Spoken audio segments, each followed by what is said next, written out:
मैं हूं आबिद हुसैन शेख, आपका खैर मकदम है कर्नाटक एक्सप्रेस में। सबसे पहले नजर आज की हेडलाइंस पर।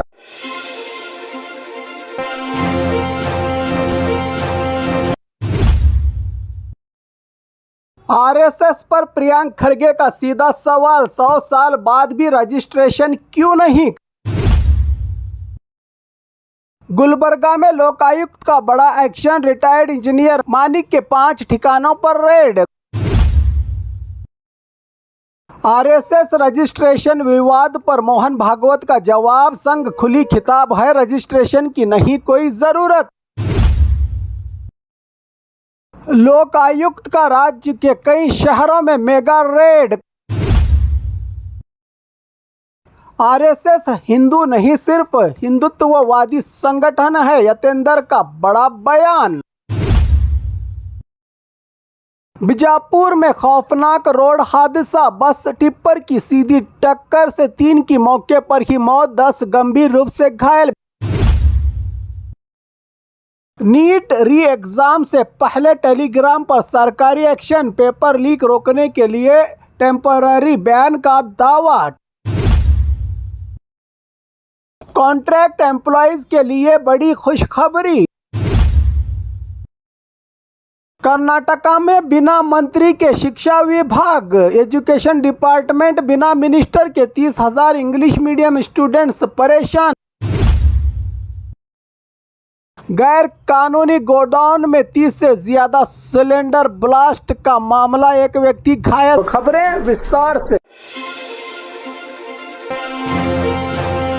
आरएसएस पर प्रियंक खरगे का सीधा सवाल, 100 साल बाद भी रजिस्ट्रेशन क्यों नहीं। कर्नाटका के गृह मंत्री प्रियंक खरगे ने आरएसएस के सरसंचालक मोहन भागवत को खुला खत लिखकर एक बड़ी बहस छेड़ दी है। खरगे ने सवाल उठाया कि 100 साल पुरानी आरएसएस आखिर किस कानूनी ढांचे के तहत देश में काम कर रही है और अब तक रजिस्ट्रेशन क्यों नहीं करवाया गया। प्रियंक खरगे ने आरएसएस से 8 अहम सवाल पूछते हुए कहा कि जब एक छोटा व्यापारी, ट्रस्ट, एनजीओ, मंदिर, मस्जिद और कंपनी को रजिस्ट्रेशन करना पड़ता है तो आरएसएस को छूट क्यों।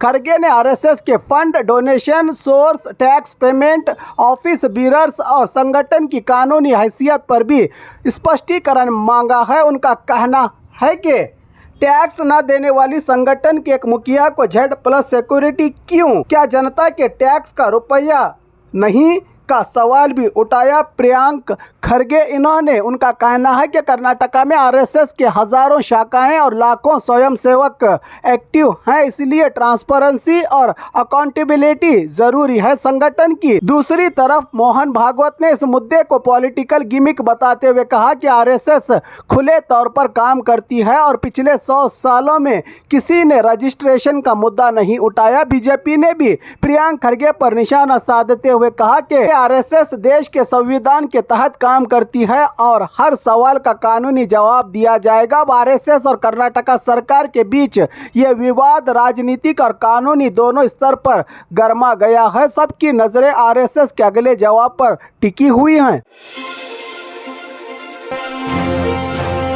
गुलबर्गा में लोकायुक्त का बड़ा एक्शन, रिटायर्ड इंजीनियर मानिक के 5 ठिकानों पर रेड। गुलबर्गा से बड़ी खबर, सुबह सवेरे लोकायुक्त ने भ्रष्टाचार के खिलाफ सख्त एक्शन लेते हुए रिटायर्ड सुपरिटेंडेंट इंजीनियर मानिक कनकट्टी के घर समेत 5 जगहों पर छापा मारा है। लोकायुक्त एसपी सिद्धराजू की निगरानी में गुलबर्गा के गौड़ुताई नगर वाले घर, बीदर जिला के हल्लीखेड़ गाँव के मकान और फार्म हाउस, साथ ही हुमनाबाद के 2 कमर्शियल कॉम्प्लेक्स में तलाशी अभियान चलाया गया। जानकारी के मुताबिक आमदनी से ज्यादा कमाई जमा करने के आरोपों के बाद यह रेड की गई। Lokayukta team property documents, bank record, investment details और अन्य महत्वपूर्ण डॉक्यूमेंट्स की जांच कर रही है। फिलहाल सभी ठिकानों पर सर्च ऑपरेशन जारी है। तलाशी के बाद ही पता चलेगा कि आरोप कितने सच्चे हैं और कितनी संपत्ति का खुलासा होता है। भ्रष्टाचार के खिलाफ आज राज्य के कई जिलों में लोकायुक्त की इस कार्रवाई ने गुलबर्गा और बीदर के अलावा राज्य के कई इलाकों में हलचल मचा दी है।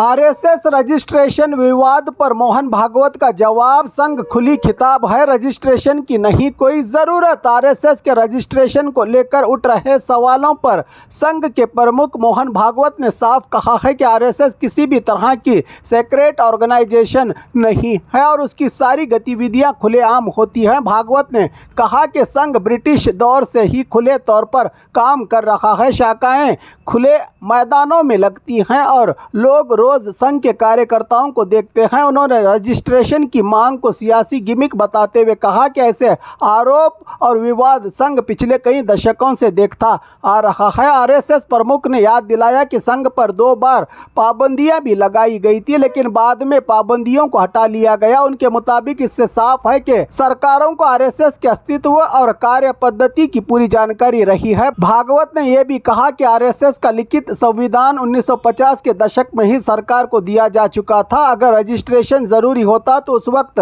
सरकार इस पर ऐतराज करती। उनका कहना था कि लोग आरएसएस को जानते हैं, हमारी पहुंच और काम सबके सामने है, इसीलिए शक या भ्रम पैदा करने की कोशिश अब सफल कामयाब नहीं होगी। इस बयान के साथ ही आरएसएस रजिस्ट्रेशन को लेकर छिड़ी राजनीतिक बहस और तेज हो गई है।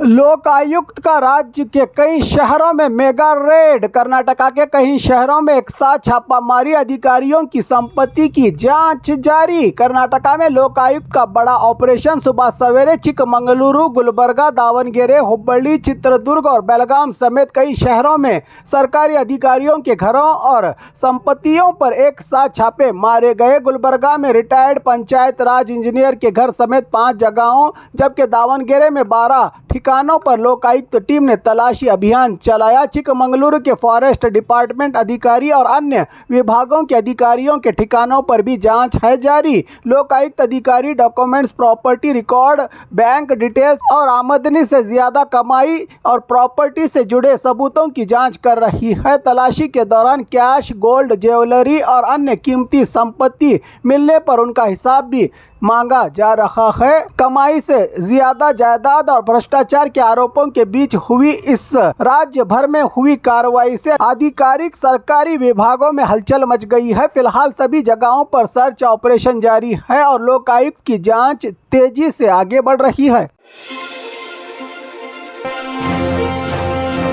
आरएसएस हिंदू नहीं सिर्फ हिंदुत्ववादी संगठन है, यतेंद्र का बड़ा बयान। कर्नाटका में आरएसएस रजिस्ट्रेशन विवाद और गर्म हो गया है। मंत्री यतेंद्र सिद्धरामैया ने आरएसएस पर निशाना साधते हुए कहा कि आरएसएस को भी देश के कानून के मुताबिक रजिस्ट्रेशन करवाना चाहिए, क्योंकि सबके लिए एक ही कानून होना चाहिए देश भर में। यतेंद्र ने सवाल उठाया कि अगर आरएसएस के पास देश भर में करोड़ों रुपयों की संपत्ति, बिल्डिंग्स और बड़े पैमाने पर एक्टिविटीज चल रही हैं तो फंडिंग और फाइनेंशियल ट्रांजैक्शन की जानकारी भी सामने आनी चाहिए। उन्होंने कहा कि आरएसएस सिर्फ एक कल्चरल ऑर्गेनाइजेशन नहीं बल्कि एक पॉलिटिकल रोल भी निभाता है और चुनाव में बीजेपी के लिए काम करता है, इसीलिए संगठन की फाइनेंशियल ट्रांसपेरेंसी और अकाउंटेबिलिटी जरूरी है। सबसे तीखी टिप्पणी करते हुए यतेंद्र ने कहा कि आरएसएस वाले असल हिंदू नहीं है, वो हिंदुत्ववादी हैं। हिंदू धर्म और आरएसएस को एक नहीं माना जा सकता। उनका कहना था कि किसी भी संगठन को धर्म के नाम पर कानूनी जिम्मेदारियों से छूट नहीं मिल सकती। अगर देश के अन्य ट्रस्ट, संस्थाएं और ऑर्गेनाइजेशंस रजिस्ट्रेशन करवाते हैं तो आरएसएस को भी कानूनी दायरे में आना होगा। आरएसएस रजिस्ट्रेशन को लेकर कर्नाटका की सियासत में बयानबाजी, टकराव अब और तेज होता दिख रहा है।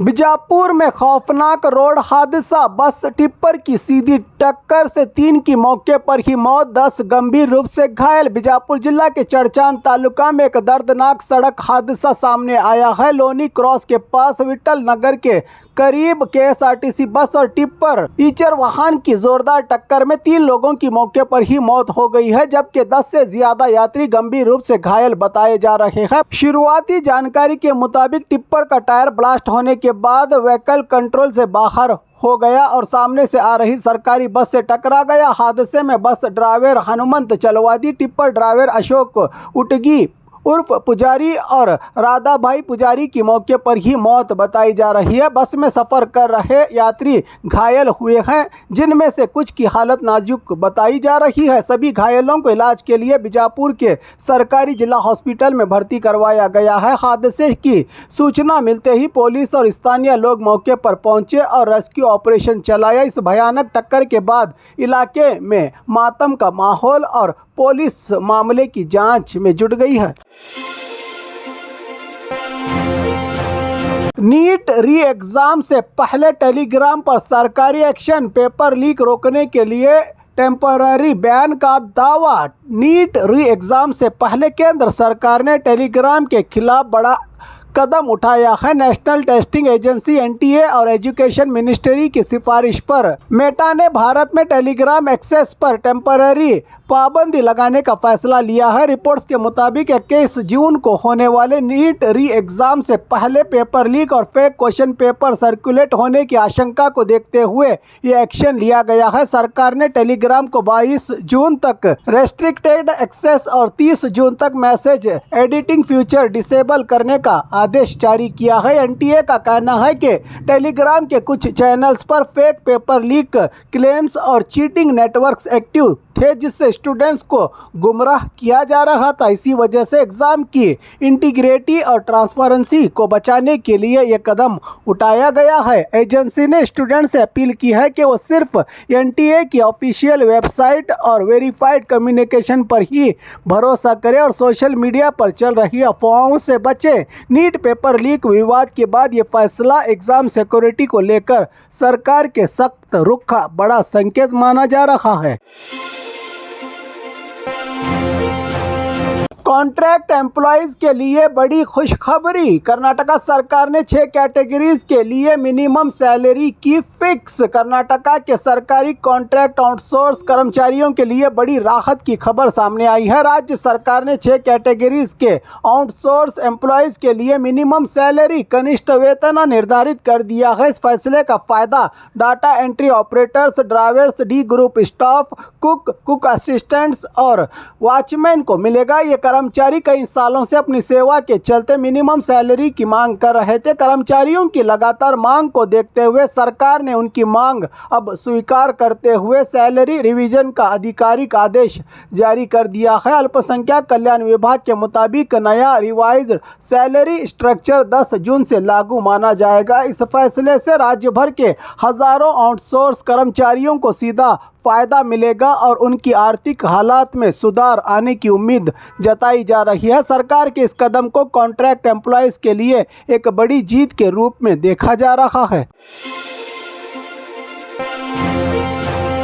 कर्नाटका में बिना मंत्री के शिक्षा विभाग, एजुकेशन डिपार्टमेंट बिना मिनिस्टर के 30,000 इंग्लिश मीडियम स्टूडेंट्स परेशान। कर्नाटका में स्कूल शुरू हो चुके हैं, लेकिन एजुकेशन डिपार्टमेंट को अब तक पूर्ण रूप से मंत्री नहीं मिल पाया। इसी बीच किताबों की कमी, यूनिफॉर्म वितरण में देरी और टीचर्स रिक्रूटमेंट जैसे कई मसले बरकरार बने हुए हैं। सबसे बड़ी परेशानी 30,000 इंग्लिश मीडियम स्टूडेंट्स को लेकर सामने आई है। आरोप है कि हाई स्कूल स्तर पर इंग्लिश मीडियम सिस्टम पूरी तरह तैयार न होने से हज़ारों स्टूडेंट्स बेयकीनी का सामना कर रहे हैं। दूसरी तरफ बेंगलुरु की कई समस्याओं के बावजूद शहर को लेकर जिम्मेदार मंत्री की भूमिका भी स्पष्ट नहीं हुई है अब तक, जिससे शहर के मुद्दों पर सवाल उठ रहे हैं। अपोजिशन का कहना है कि जब स्कूल शुरू हो गए हैं तो टेक्स्ट बुक, यूनिफॉर्म, बुनियादी सुविधाएं और टीचर्स की भर्तियों जैसे कई मुद्दों को तुरंत हल करना चाहिए। सरकार से मांग की जा रही है कि बच्चों के भविष्य और बेंगलुरु की समस्याओं पर जल्द ही फैसला लिया जाए। गैर कानूनी गोडाउन में 30 से ज्यादा सिलेंडर ब्लास्ट का मामला, एक व्यक्ति घायल। दावणगेरे के कल्पनहल्ली गांव में एक गैर कानूनी गोडाउन में रखे गए एलपीजी सिलेंडर्स में जबरदस्त ब्लास्ट होने से हड़कंप मच गया है। जानकारी के मुताबिक गोडाउन में 30 से ज्यादा सिलेंडर जमा किए गए थे, जहां गैस लीक के बाद एक धमाके हुए। ब्लास्ट की आवाज़ दूर तक सुनी गई और इलाके में अफरा तफरी का माहौल पैदा हो गया। हादसे में अनिल नाम का एक एक व्यक्ति गंभीर रूप से घायल बताया जा रहा है। यहाँ मौजूद लोगों के मुताबिक धमाके की आवाज़ और शिद्दत इतनी ज़्यादा थी कि सिलेंडर्स दूर दूर तक जा गिरे और आसपास के खेतों और बागीचों को भी बड़ा नुकसान पहुंचने की आशंका जताई जा रही है। खुशकिस्मती से गोडाउन गांव के बाहर दूर होने की वजह से कोई बड़ा जानों का नुकसान नहीं हुआ। पुलिस और संबंधित विभाग मामले की जांच में जुट गए हैं। सबसे बड़ा सवाल यह है कि इतनी बड़ी तादाद में सिलेंडर्स गैर कानूनी तौर पर किसकी इजाज़त के यहाँ जमा किए गए और सप्लाई कहाँ से हो रही थी। जांच के बाद कई बड़े खुलासे होने की उम्मीद जताई जा रही है। और खबरों के लिए देखते रहिए कर्नाटक एक्सप्रेस।